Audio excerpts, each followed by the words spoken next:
İmam Səqəleyinə, Siracul Hərəmeyinə, İmam Səqəleyinə, Siracul Hərəmeyinə, hami aşiqlərindən selam olsun Hüseynə, hami aşiqlərindən selam olsun Hüseynə.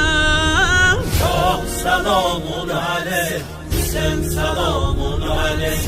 Şah selamun aleyh, Hüseyin selamun aleyh. Şah selamun aleyh, Hüseyin selamun aleyh. Şah selamun aleyh, Hüseyin selamun aleyh.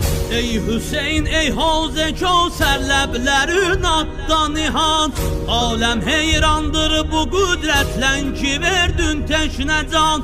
Şərbətün Zəhra-beyi Şəmşir quslun oldu qan. Həm susuz həm sahibi dərya səlam olsun sənə.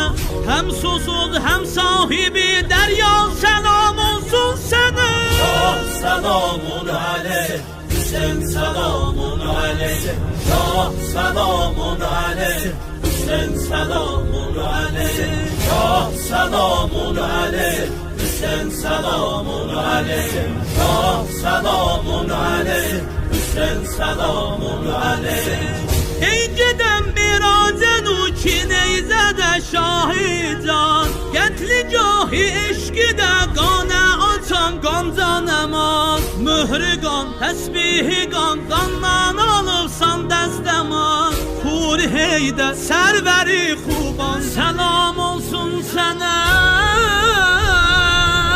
Şah selamun aleyh, Hüseyin selamun aleyh.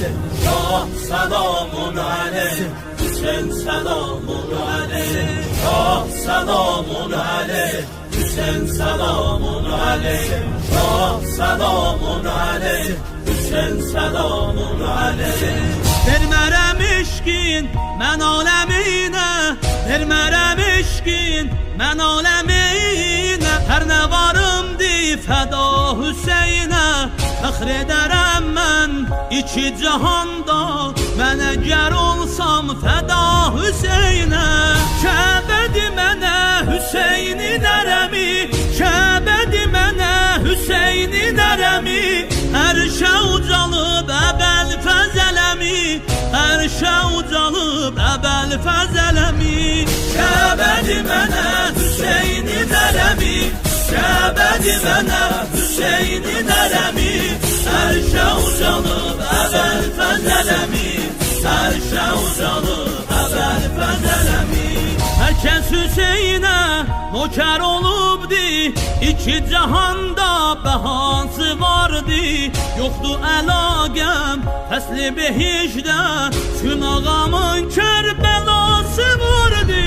Kəbədi mənə Hüseynin ərəmi, Kəbədi mənə Hüseynin ərəmi.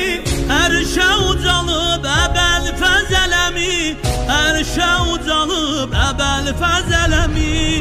Kəbədi mənə Hüseynin ərəmi, Kəbədi mənə Hüseynin ərəmi. Ərşə ucalıb əbəl fəzələmi, ərşə ucalıb əbəl fəzələmi. Kəbədi mənə Hüseynin ərəmi, Kəbədi mənə Hüseynin ərəmi. Ərşə ucalıb